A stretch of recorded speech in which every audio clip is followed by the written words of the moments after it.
Mtazamaji, ni Jumatatu ya tarehe 19 mwezi Januari mwaka 2026.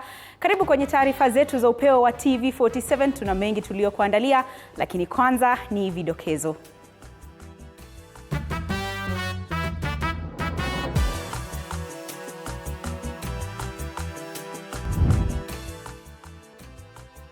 NTSA imesitisha leseni za wahudumu 4 wa uchukuzi wa umma na kuwaonya vikali wengine wawili.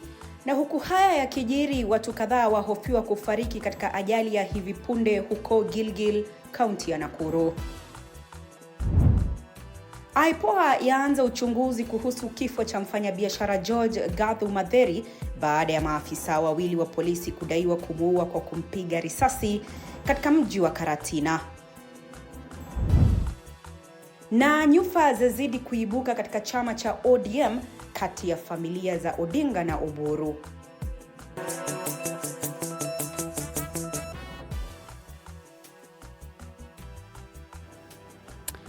Na mtazamaji, karibu kwenye taarifa kamili na asante sana kwa kutuchagua, lakini kubwa zaidi kwa kututeua kama kitovu cha habari za kweli na za kuaminika. Mimi wako Andrin Kilemi, mwenzangu kwenye lugha ishara si mwingine ni Roda Nyamai. Mtazamaji, kwenye mitandao unatagusana nasi kupitia mitandao yetu yote ya kijamii. Kwenye mtandao wa Facebook tuko live ni TV47 Kenya, na kwenye mtandao wa YouTube pia tuko live ni TV47 Kenya. Karibu. Na tunaanza na taarifa ya tanzia ambapo watu 9 wamefariki dunia alasiri ya leo baada ya ajali mbaya iliyohusisha gari la usafiri wa umma na trela eneo la Kikopee, huku dereva wa trela lenyewe akigura baada ya ajali. Inadaiwa kuwa trela hilo lilikuwa likielekea magharibi mwa Kenya na lilikuwa kwenye mwendo wa kasi kabla ya kugongana ana kwa ana na matatu ya 3NT Sacco lililokuwa likiwasafirisha abiria hadi mjini Gilgil. Ajali hiyo ya mwendo wa saa 9 kasoro robo mchana wa leo inajiri juma machache tu baada ya ajali nyingine kutokea eneo hilo na kuhusisha trela na matatu, ikiibua maswali mengi kuhusu kukabiliwa kisheria kwa kampuni ya matrela ambayo mara kwa mara yametajwa kusababisha ajali na maafa kama ilivyo kwa mashirika ya matatu. Mwandishi wetu Willy Dennis Njiru bado anafuatilia taarifa hii, na kwa ukamilifu wake utakuwa unaipata taarifa yenyewe mwendo wa saa 3 jioni. Tulikuwa hapa hivi, accident hiyo lori ilitoka pande ya juu ikielekea pande wanasema ni break, na si tuone ni break, ni barabara ni pana kidogo sana, ikamisi ile Nissan ya kwanza pale, ikakuja ikagonga ile, ikaguza ile, ikanusura watu pale. Tumewatoa watu 4 wakiwa wamekufa, 3 wajaumia sana kwa hospitalini. Hapa ikawa watu 2. Kama date 3 kuna ajali ilifanyikanga na hapa tu Kikopee na ikawa watu 5 juu barabara bado ni konde. Leo nayo imefanyika vile vile, imeanza kuua watu bado leo. So sisi tunaomba tujengewe barabara popote ambapo ni black spot waweze kuidentify. Tunaona katika barabara zingine kwenye kuna black spot wanaenda wanaweka billboard, wa abiria ama madereva wanaziona. Na mamlaka ya kitaifa ya usalama barabarani NTSA imesimamisha leseni za uendeshaji wa kampuni 4 za usafiri wa magari ya umma kufuatia ajali mbaya za barabarani zilizoripotiwa wakati wa sikukuu za Desemba mwaka jana na mwanzoni mwa Januari mwaka huu. Hatua hiyo ilichukuliwa baada ya uchunguzi kubaini kuwa waendeshaji hao walikiuka viwango vya usalama vilivyowekwa chini ya kiwango cha KS mwaka wa 2023 pamoja na kanuni za uendeshaji wa magari ya abiria za NTSA za mwaka 2014. Kampuni za Guardian Coach Limited na Nanyuki Express Cab Services zimepewa siku 21 kutimiza masharti ya usalama, huku shughuli za Mona Comfort Sacco, Greenline Company Limited na Ikana Route 134 Sacco Limited na Uwezo Coast Shuttle zikisimamishwa mara moja. Ukiukaji ulioripotiwa ni pamoja na mwendo wa kasi, vifaa vya kudhibiti mwendo visivyofaa kazi na magari yasiyokidhi viwango vya kiufundi. Aidha, NTSA imewaonya wasafiri kuepuka magari ya waendeshaji hao hadi watakaporuhusiwa kurejea barabarani kisheria.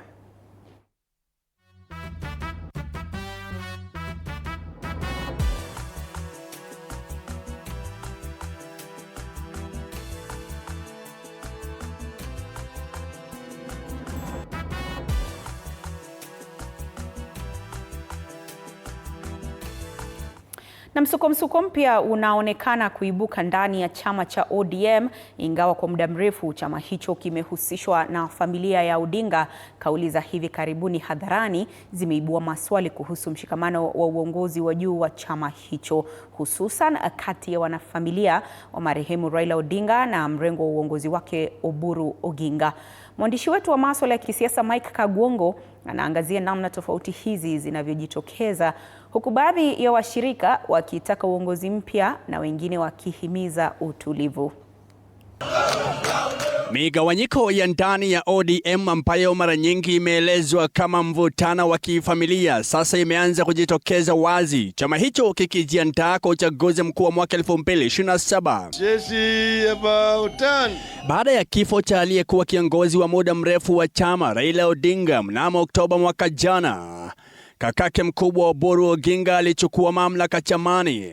Hata hivyo, mabadiliko hayo hayakukomesha mjadala huu, bali yaliuzidisha.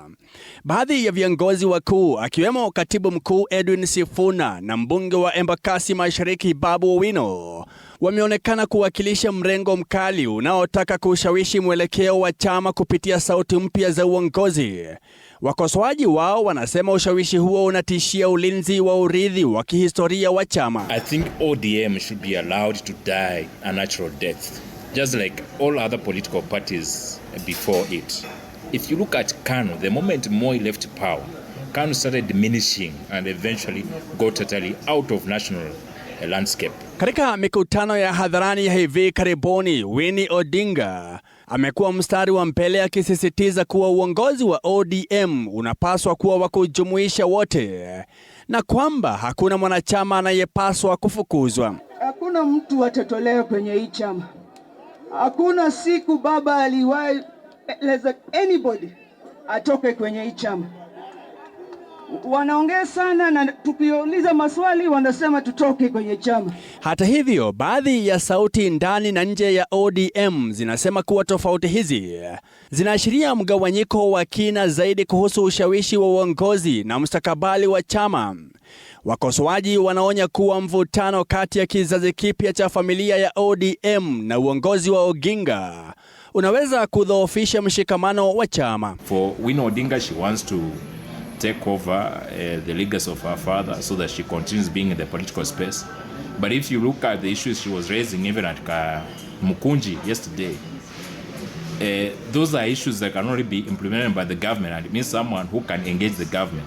So there's no way she'll have capacity to do any of those things. Kiongozi wa chama Oburu Oginga amejaribu kupunguza hali ya sintofahamu, akisema ODM haitamfukuza mtu yeyote na kwamba mijadala ya ndani ni jambo la kawaida katika chama kikubwa cha kisiasa. Baba aliwachukua na akawaweka pamoja na akawaweka kwa broad based government, akijua ya kwamba 2027 ikifika kila mmoja atachukua mwelekeo kulingana na chama chake. Wachambuzi wanasema taswira ya migawanyiko hii, hasa inapohusisha wanafamilia maarufu, ina athari zaidi ya siasa za ndani ya chama na kuchochea maswali iwapo ODM itaweza kusalia kama nguvu moja iliyo imara kuelekea mojawapo ya chaguzi muhimu zaidi katika historia ya Kenya. Mike Kagwongo, TV47, Nairobi. Asante sana Mike Kagwongo kwa taarifa hiyo. Mtazamaji, ripoti ya upasuaji wa mwili wa Salim Masha imedhihirisha kuwa mwanaume huyo wa miaka 27 aliaga dunia kwa majeraha ya risasi tumboni, na kama anavyoarifu Quinto Wafula ni kwamba Masha alikumbana na mauti yake Jumatano juma lililopita pale alipopigwa risasi na kuuawa katika tukio lililohusisha ugomvi kati ya maafisa wa usalama wa kaunti ya Kwale. Kwa mujibu wa mashahidi, Salim Masha alikuwa akisafirisha makaa kwa pikipiki aliposimamishwa katika eneo la Nyangu, Kinango, kaunti ya Kwale na afisa wa polisi wa utawala anayedaiwa kuitisha rushwa. Wakiwa bado kwenye majadiliano, afisa wa wanyamapori KWS alifika na kuingia katika mabishano makali na afisa huyo wa polisi, hali iliyoishia kwa kufiatuliwa kwa risasi na vifo vya papo hapo vya maafisa wawili wa polisi, huku Salim na afisa mmoja wa polisi wakiachwa kwa hali mahututi. Mshukiwa Kenya polisi akawa amemgeukia brother yangu. Sasa brother yangu alivyoona hivyo alikuwa anajitahidi kushuka kwa bike kwa sababu alikuwa amesimama kwa bike na mzigo wake ili atoroke. So KWS akamshuti pia yeye, na pia after hapo akajishuti naye mwenyewe. Watu 3 wamekufa, KWS mmoja, polisi mmoja na uraia ambaye innocently. Kwa ufahamu wake aliniambia kwamba aliona tu moto na kasikia tu mwili mzima ni kama imewaka moto. Wanafamilia wa Salim wamemtaja kuwa tegemeo la familia yake, wakiongeza kuwa alikuwa ameoa miezi 3 iliyopita na ameacha mke mjamzito, mzigo unaoiacha familia hiyo changa katika mashaka. Yeye ndo alikuwa kama kichwa hapo, anasaidia bibi yake, tena bado anisaidia na mimi brother yake. Ameacha bibi yake mjane, bado angali mtoto. Mwenyewe alikuwa anataka mahitaji yake. Mashirika ya haki za binadamu ya Muhuri na Vocal Africa yamelaani tukio hilo, yakilitaja kama ishara ya nidhamu duni pamoja na matumizi mabaya ya bunduki miongoni mwa watu waliojukumika kuhakikisha usalama nchini. Indiscipline katika hizi forces, KWS, mambo ya corruption, huko msituni, huko kichakani, wananchi wanapata shida. Sasa angalia watu wameuana hapa, mambo ya kijinga. Maneno yote ambayo tunaambiwa watachukuliwa hatua, it's PR. There is nothing that they are doing.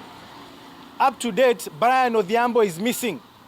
What have they done to ensure that the family rests that case? Familia inapomlaza mpendo wao, macho yote yanaelekezwa kwa vitengo husika, ikiwa ni pamoja na mamlaka ya kuangazia utendakazi wa polisi IPOA kuhakikisha kuwa haki inapatikana. And the family needs to be compensated for the loss of their kin.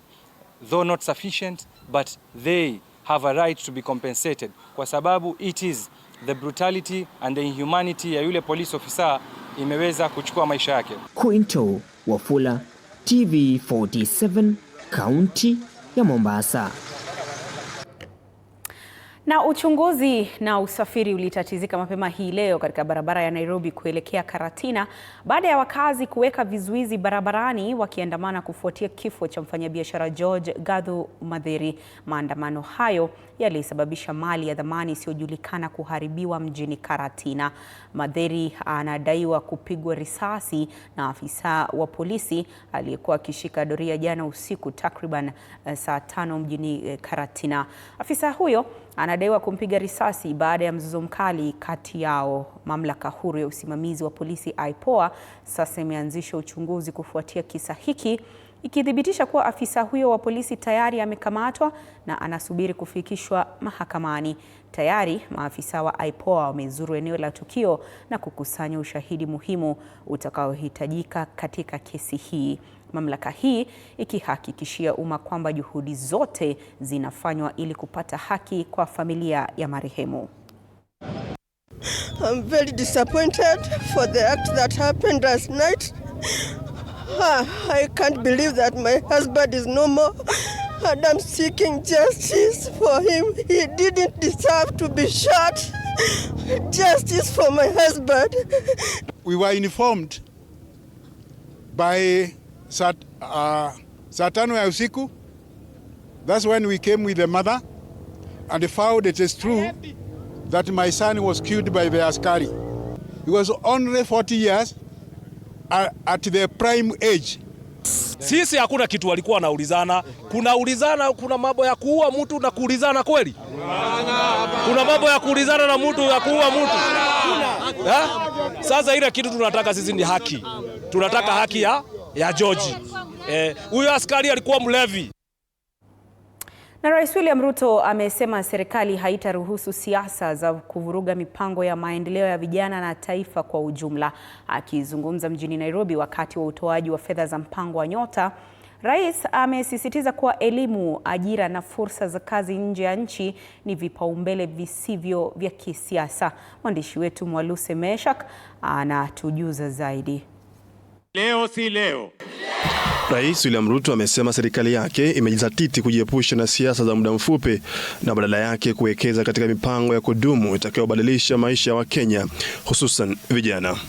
Akizungumza katika uwanja wa michezo wa Kasarani wakati wa utoaji wa pesa chini ya mpango wa Nyota, Rais amesema mpango huo hauhusiani na siasa wala vyama vya kisiasa. For a very long time, everything we do is about politics and about the next election, and that is why we never succeed. This time round, we are running programs that are not about politics, that are not about the next election. Kiongozi wa taifa ameeleza kuwa Nyota inalenga kuwawezesha vijana kibiashara na kubadilisha mustakabali wao wa maisha.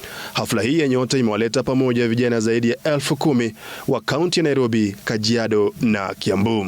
Tumeweka hii program deliberately, intentionally, so that we can reach young people who are disadvantaged, young people who may not have gotten another opportunity, young people who may not have any skill, young people who may not have as much education as they may have wanted. Kwa mjibu wa rais, mpango wa serikali wa Nyota unalenga kuwafikia vijana zaidi ya 800,000 kote nchini. Kila wodi itanufaisha angalau vijana 70 kwa mtaji wa biashara wa shilingi 50,000. Katika sekta ya elimu, rais amesema serikali inawekeza takribani 30% ya bajeti yake kuhakikisha vijana wanapata maarifa na ujuzi unaohitajika katika masoko ya ajira. Without having to know anybody, you can assign yourself, you can work through the internet. Kuhusu ajira, alitaja miradi ya nyumba za bei nafuu, ajira za kidijitali na nafasi za kazi ya nje ya nchi kama suluhisho la ukosefu wa ajira. Isitoshe, rais pia ametumia muda huo kusisitiza umuhimu wa ajira salama nje ya nchi, akisema serikali imeboresha mpango wa kusafirisha wafanyakazi kupitia mamlaka ya ajira NEA. Vijana nusu 530,000 wameenda nje ya Kenya kufanya kazi. Wananiuliza wako wapi? Rais ametoa wito kwa viongozi kuepuka kupotosha vijana kisiasa na badala yake kuwaunga mkono katika kujijenga kiuchumi. Mwaluse Meshak, TV47, Nairobi. Mtazamaji, taarifa hiyo yake Mwaluse Meshak sasa inatupeleka mapumzikoni, lakini usiende mbali. Salia papo hapo, tukirejea tunarejea na taarifa zaidi.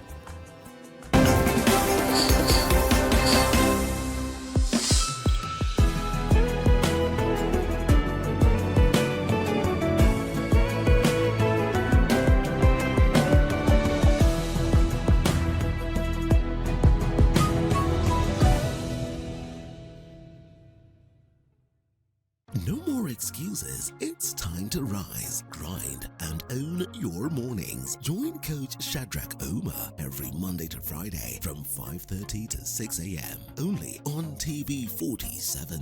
Full body workouts, zero equipment, maximum results. Start strong, stay strong. TV47 Fitness with Coach Shadrack only on TV47.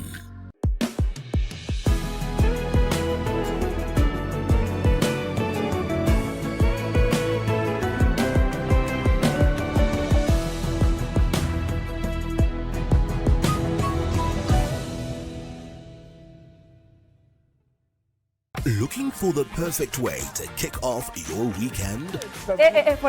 Pole. Hiyo ni salamu ya Mluya kabisa. Tune in to Friday with Betty, the most exciting show on TV. Betty, one tear gas.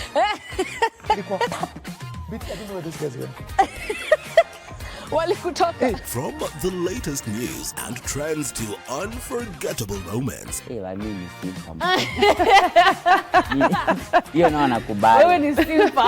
Friday with Betty is your go-to show for a fabulous Friday night. Meteorologist, what is that word, Willis? Tune in this and every Friday at 9 p.m. and let's make your Fridays unforgettable. Only on TV47.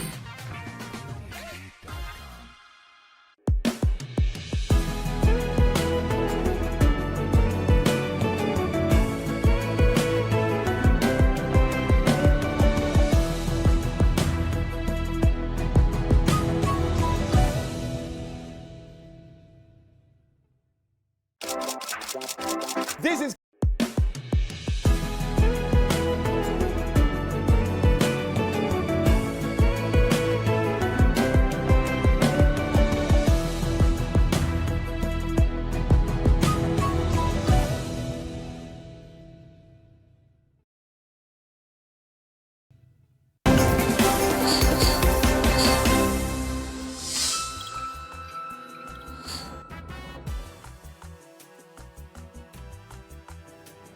Karibu tena mtazamaji, unazidi kufuatilia taarifa zetu za upeo wa TV47, nyizidi kukutaarifu. Wanaharakati wa haki za binadamu nchini wamepinga vikali uchaguzi wa hivi karibuni wa Uganda, wakipuuzilia mbali ushindi uliotangazwa wa Rais Yoweri Museveni. Wamesema kuwa mchakato huo haukuwa wa kidemokrasia. Wanaharakati wanasema kuzimwa kwa mtandao wakati wa uchaguzi ulikuwa umepangwa, jaribio la kuficha ushahidi wa wizi wa kura, kukamatwa kiholela na kutoweka kwa watu.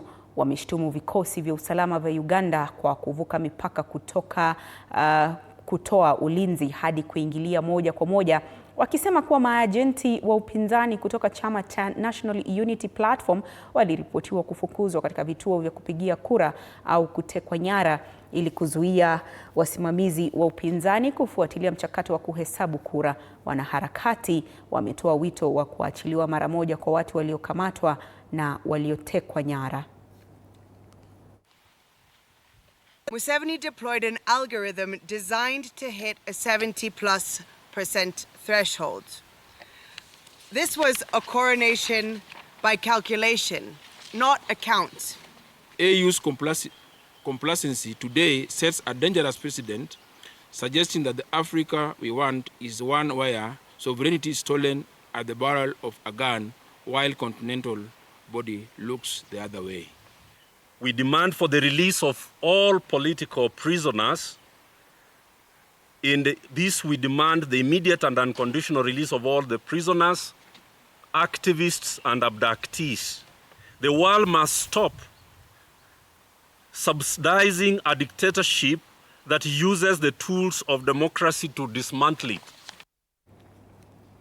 Na askofu wa kanisa la Katoliki Dayosisi ya Kakamega Joseph Obanyi ametangaza rasmi kufunguliwa tena kwa hospitali ya wamishonari ya St. Mary's Mumias ambayo ilikuwa imefungwa tangu mwaka jana kufuatia mgomo wa wahudumu wa afya. Hospitali hiyo ilifungwa mwaka jana baada ya usimamizi kudai kucheleweshwa kwa malipo ya bima ya afya ya SHA kutoka kwa serikali na wahudumu kukosa malipo yao.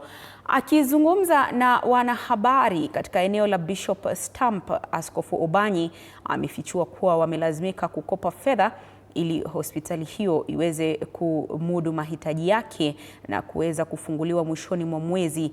Amesisitiza kwamba ni muhimu kwa huduma za afya kuendelea na hivyo hospitali itatoa huduma kwa jamii kama ilivyokuwa awali.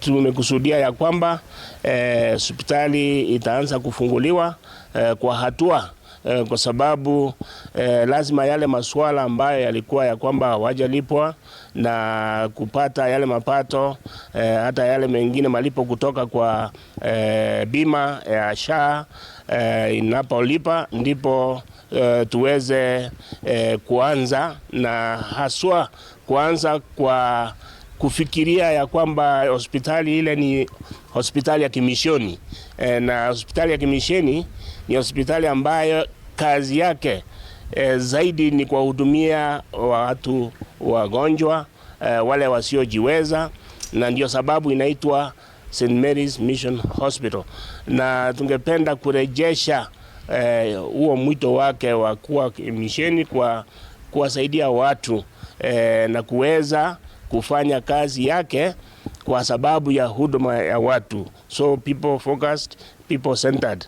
The interest of the child must always be taken into account.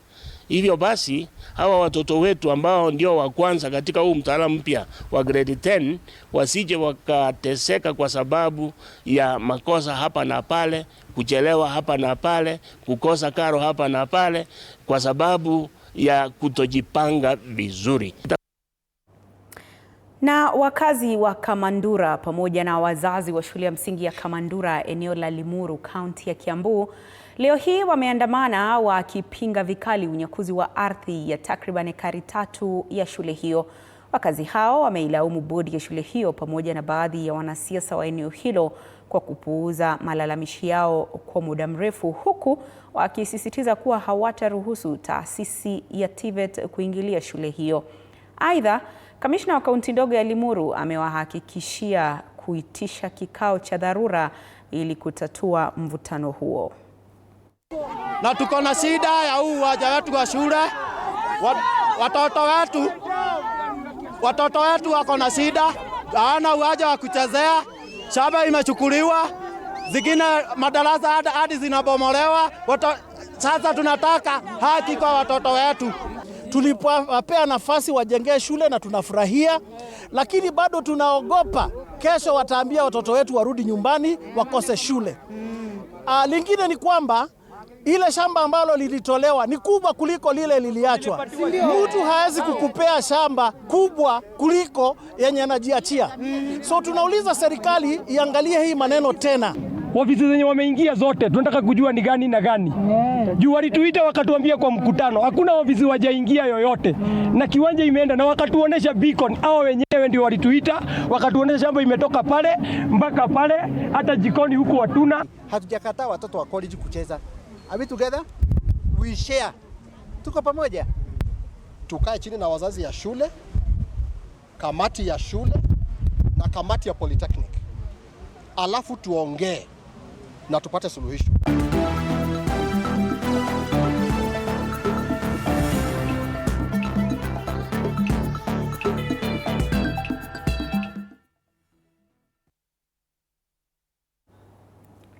Na michezoni ni kuwa Kenya inajiandaa kuandika historia katika raga ya dunia itakapokuwa mwenyeji wa mashindano yake ya kwanza ya kimataifa ya raga ya HSBC daraja ya pili inayohusisha wachezaji 7 kila upande.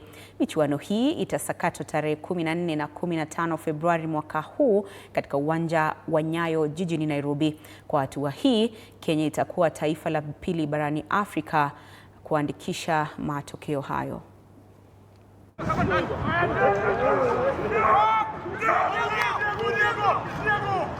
To say is across the globe, when you watch rugby live or on TV, you see how a lot of times the media focus on the Kenya corner.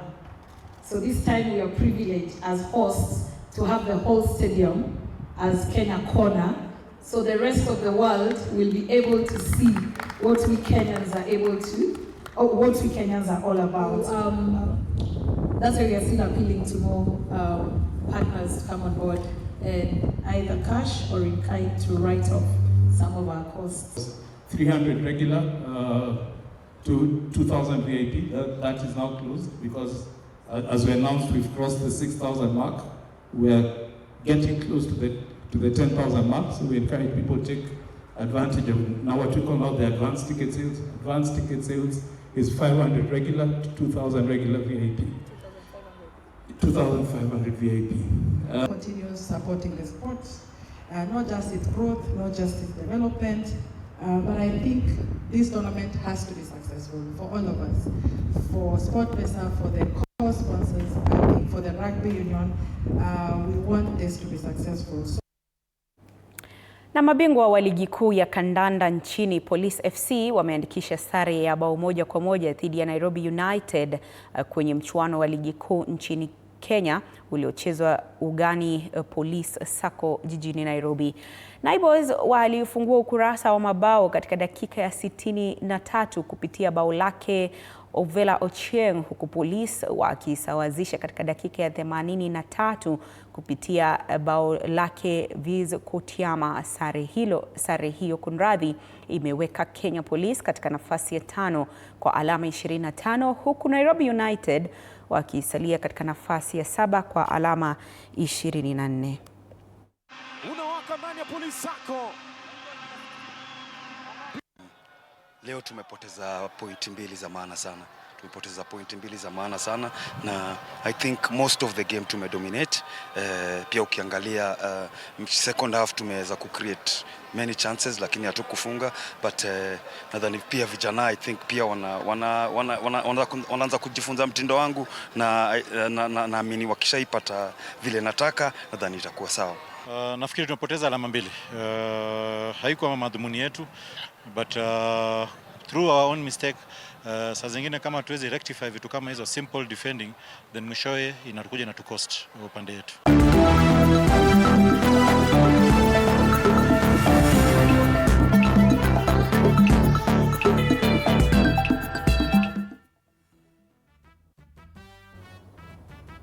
Na mtazamaji, kwa namna hiyo sasa ninatia kikomo kwenye taarifa zetu jioni ya leo. Asante sana kwa wote wanaofuatilia. Namwona Paul Mwadime kutoka Kibarani Kilifi, Kipkoech Emmanuel vilevile anafuatilia, na Maxwell Obondo vilevile anafuatilia taarifa hizi. Nimekuwa wako Andrin Kilemi, mwenzangu pembeni kwenye lugha ishara ni Roda Nyamai. Kwaheri kwa sasa.